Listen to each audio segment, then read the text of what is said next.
Eu sou Mário Persona e essas são as respostas que eu dei aos que me perguntaram sobre a Bíblia. O Salmo 22, Deus, meu, por que me desamparaste?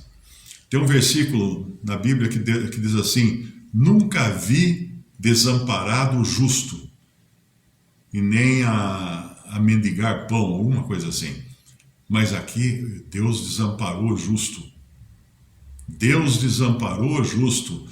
Deus fez uma obra estranha obra. Tem um outro profeta que fala dessa estranha obra, porque não era do feitio de Deus desamparar o justo, e ainda mais o mais justo dos justos, que era o próprio Filho de Deus.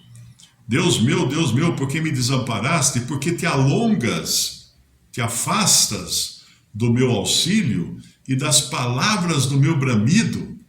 Na cruz ele pedia socorro, ele pedia ajuda, e Deus não ouvia. Deus meu, eu clamo de dia e tu não me ouves, e de noite não tenho sossego, porque a vida dele foi assim. Imagina ele nesse mundo, que coisa horrível ele ter que viver aqui nesse mundo. Um homem perfeito, sem pecado, que jamais pecou, jamais poderia pecar, tinha uma natureza absolutamente santa. Você quer saber se uma doutrina é bíblica ou não? Pergunta para o pastor lá, ou para o teólogo, se Jesus poderia pecar. Se ele falar que sim, ele não entendeu o que é a Bíblia ainda. Ele não entendeu e nem tem reverência por essa pessoa santa e pura que veio ao mundo. Agora imagina, às vezes você vai a alguma festa ou a algum ambiente, vai meio que obrigado, né? Aquelas festas assim que você não me convidaram, não posso deixar de ir porque o chefe da festa de fim de ano de empresa, geralmente é assim, eu odiava aquele negócio, né? Você tinha que ir para fazer média com chefia e tal, mas eu odiava, porque ali no fim virava uma bebedeira, virava só bagunça. Então eu preferia não ir nessas festas, e às vezes você tem que ir por causa do emprego e tal, essa coisa. Então imagina você, que é uma pessoa que nem precisa ser crente, tá? Mas que você teve uma criação com respeito, com moral bastante apurada. Você cria seus filhos, procura criar seus filhos dentro de preceitos morais, de respeito, mesmo que você vagamente tenha uma ideia de Deus, mas você procura criá-los numa religião, com respeito ao Criador, ou coisa assim. Aí você cai de paraquedas no show da Madonna. Eu não sei como é que foi o show da Madonna, que eu não assisti. Só vi comentários na mídia, né, no Twitter e tal. Eu não assisti, mas os comentários são que foi de baixaria extrema, né? Foi realmente um programa de como é que chama? Site de pornografia ao vivo. Isso foi o show. Então imagina você cair de paraquedas em cima do palco e é uma situação que você não consegue sair dali, e você é obrigado a assistir quanto tempo? 1 hora, 2 horas, não sei quanto foi, de show da Madonna, vendo toda aquela baixaria, e você caiu junto com seus filhos ali naquele palco. Eu pergunto, como que você se sente? Você se sente bem, alegre? Ah, que legal, nossa, como disse lá uma política, né, que foi homenageada com a foto dela no show, falou assim: isso é a cultura, eu me sinto honrada. Minha filha, você que teve criação cristã, que professa ser crente em Cristo, você está dizendo que foi honrada porque a sua foto apareceu num show basicamente de baixaria?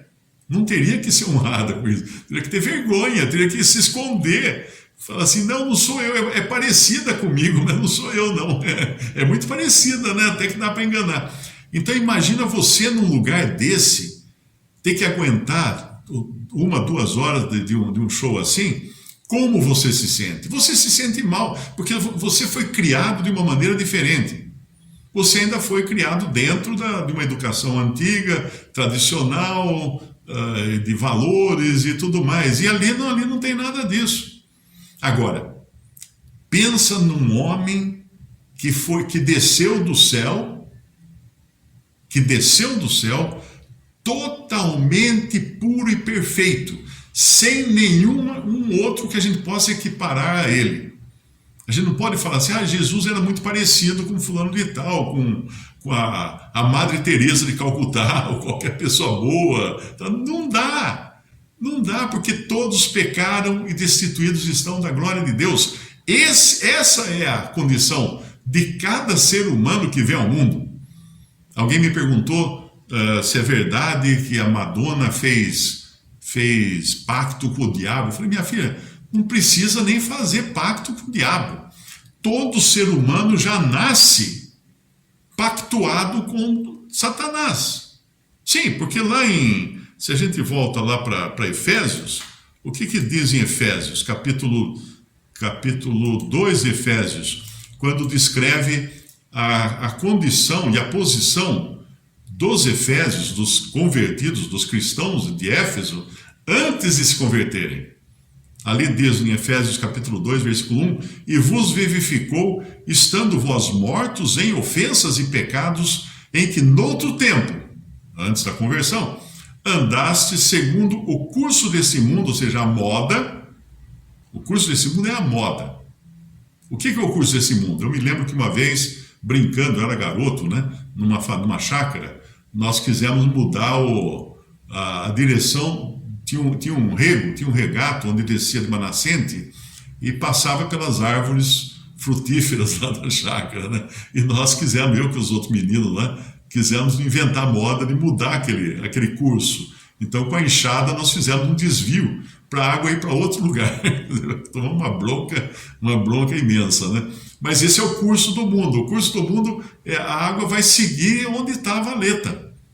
Então a água seguia e passava no pé das árvores frutíferas, de repente ela não estava mais passando por lá, estava indo direto para um lugar que a gente queria brincar na água, lá fazer uma represinha, tal, brincar. Então o curso do mundo é o sistema ou a valeta que o mundo cria com a opinião pública.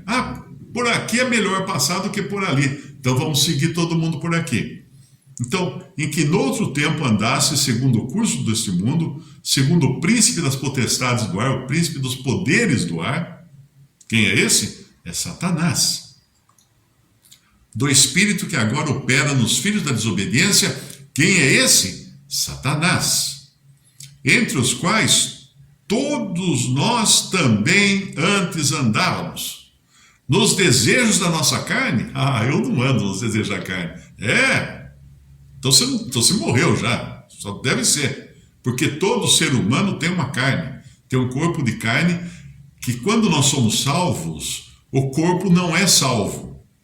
O nosso espírito e a nossa alma são salvos, mas o corpo aguarda a ressurreição. E enquanto ele aguarda a ressurreição, ele é carne, está sujeito a todas as paixões e todos os pecados e tudo que a carne gosta.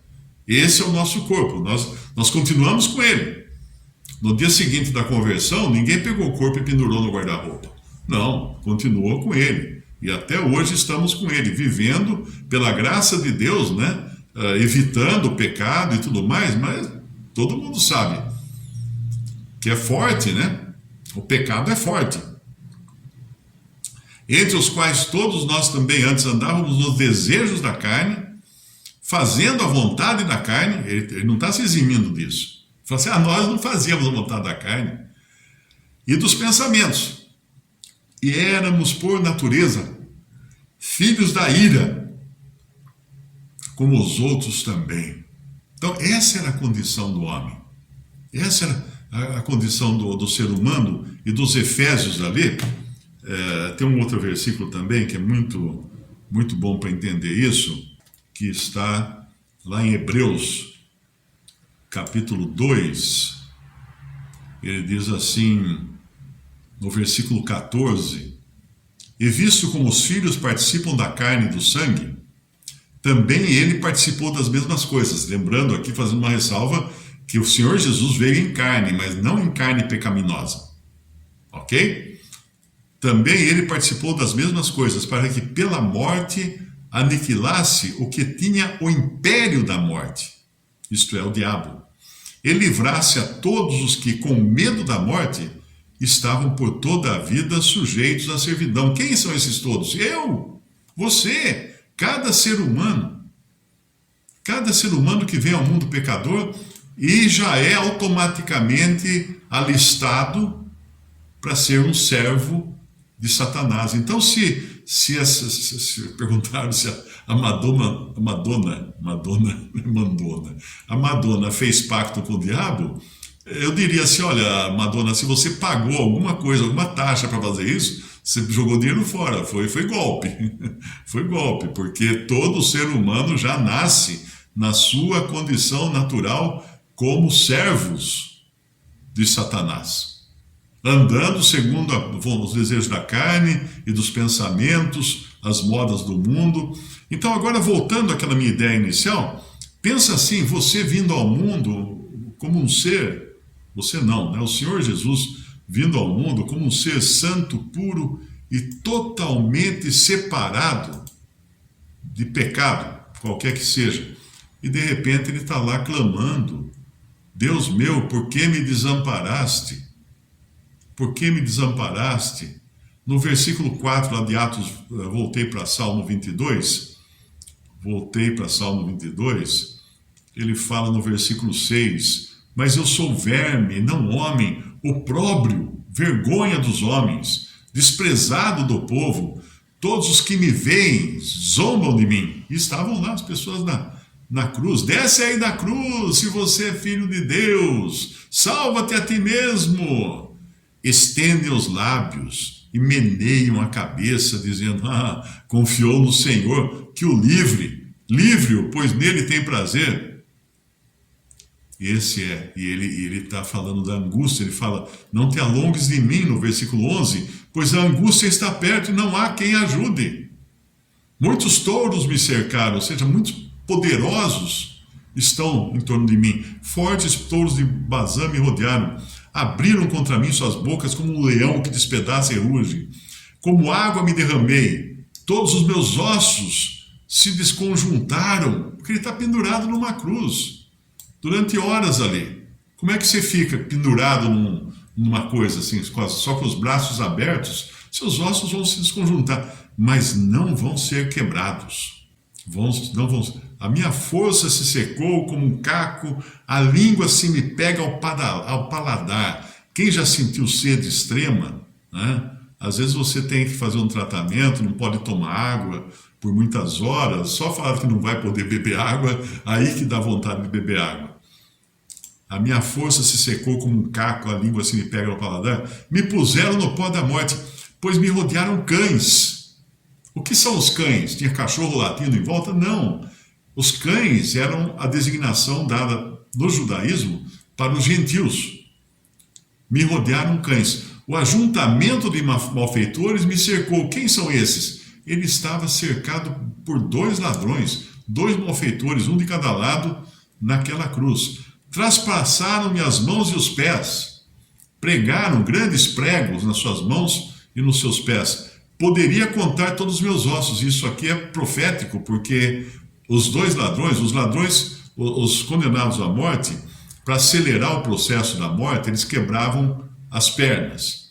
Porque a pessoa se pendurava e perdia o fôlego, não conseguia mais respirar. O pulmão não abria e fechava, e logo mais ela acabava sucumbindo. Mas ele fala, posso contar todos os meus ossos, porque não quebraram os ossos dele. Porque ele morreu de si mesmo. Ele foi o único homem capaz de morrer de vontade própria. Ele entregou a vida, algo que nenhum ser humano consegue fazer. Nós não conseguimos entregar a vida. Você pode até se suicidar, você pode pular de uma ponte, você pode fazer qualquer coisa, tomar veneno, o que for. Mas você não consegue parar e falar assim, agora eu vou morrer. E morrer. Você não consegue. Ninguém consegue. Ele recebeu esse poder do Pai e ele recebeu também o poder de retomar a vida. Mas o segundo poder ele não usa. Ele vai deixar que o Pai o ressuscite. Isso é assunto para outra ocasião, né? Mas veja que aqui tudo isso já estava escrito. Tudo já estava escrito. Então, voltando lá para o nosso capítulo de Mateus, quando ele contou para os seus discípulos, Mateus capítulo 20, versículo 18 e 19, né, que ele conta, ele dá um resumo, ele dá um spoiler do que vai acontecer com ele, tudo já estava escrito. Não tinha como escapar das coisas. Então, se você crê na Bíblia, você está lendo o jornal de amanhã. Porque as coisas que acontecem no mundo, todas elas já estavam previstas na palavra de Deus. Por isso que um cristão, ele entende as coisas como um incrédulo não. Lá em 1 Coríntios, tem um versículo que fala isso, no capítulo 2 de 1 Coríntios, que diz assim, no versículo 14, ora, o homem natural não compreende as coisas do Espírito de Deus, porque lhe parecem loucura. Você já foi chamado de louco quando você falou de Cristo? Você fala que a igreja vai ser arrebatada da terra, os caras olham para você e dão risada. Esse cara é doido, é louco, não imagina, é fanático, religioso fanático, deve ser de alguma seita, e no fim eles vão todos se matar, vocês vão ver só, e falar que foram arrebatados. Ora, o homem natural não compreende as coisas do Espírito de Deus porque lhe parecem loucura. E não pode entendê-las porque elas se discernem espiritualmente. Mas o que é espiritual discerne bem tudo. E ele de ninguém é discernido. O que quer dizer isso? Um crente espiritual, ele entende o comportamento das pessoas. Mas nenhuma pessoa entende. Uma pessoa incrédula entende o comportamento dele ou a maneira dele pensar. Não queira acreditar que você vai conseguir convencer o incrédulo a entender a sua maneira de vida. Não, ele não vai entender de jeito nenhum, porque é uma loucura. É loucura para os que se perdem, né?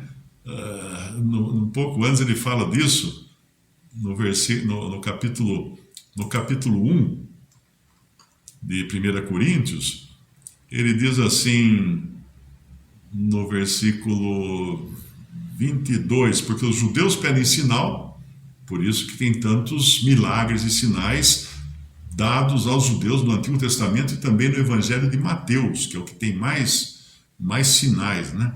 E os gregos buscam sabedoria. Mas nós pregamos a Cristo crucificado, que é escândalo para os judeus e loucura para os gregos. Mas para os que são chamados, tanto judeus como gregos, lhes pregamos a Cristo, poder de Deus e sabedoria de Deus, porque a loucura de Deus é mais sábia do que os homens, e a fraqueza de Deus é mais forte do que os homens. Porque vede, irmãos, a vossa vocação, que não são muitos os sábios segundo a carne, nem muitos os poderosos, nem muitos os nobres que são chamados, mas Deus escolheu as coisas loucas. Você está vendo um louco aí na sua tela, né?